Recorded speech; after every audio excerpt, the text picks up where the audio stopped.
সামনেই আবার উৎসবের মরশুম, রয়েছে কালী পুজো। এই সময় বিশেষ কোনো দুর্ঘটনা যেন না ঘটে তা নিয়ে তৎপর রেল।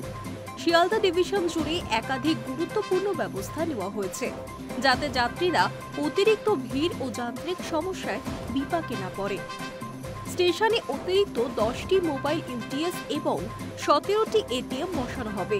এছাড়া যাত্রী সুবিধা নিশ্চিত করার জন্য একজন অতিরিক্ত সার্ভিস ইঞ্জিনিয়ার সব সময় মোতায়েন থাকবেন। সকাল ও সন্ধ্যার শিফটে ভিড় সামলাতে 21টি টিকিট কাউন্টার সপ্তাহে 7 দিন 24 ঘন্টা খোলা থাকবে।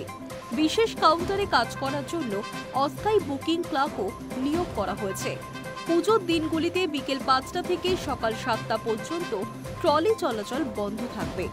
দুর্গাপুজোর আগে 1 নম্বর প্ল্যাটফর্মে প্রফুল্লদ্বার খোলা হয়েছে। এই গেট দিয়ে যাত্রীরা রানাঘাট, কৃষ্ণনগর, কল্যাণী, নৈহাটি ও ব্যারাকপুরের মতো লাইনে সহজে ট্রেনে উঠতে পারবেন। প্রফুল্লদ্বারে 4টি টিকিট কাউন্টার, 4টি এটিএম এবং 2টি মোবাইল ইউটিএস থাকছে। ভিড় নিয়ন্ত্রণের সুবিধা হবে এমন যাবতীয় ব্যবস্থা নেওয়া হয়েছে। ডিআরএম শিয়ালদা ডিভিশনের নির্দেশে স্টেশনে সমস্ত নির্মাণ সামগ্রী সরিয়ে নেওয়া হয়েছে।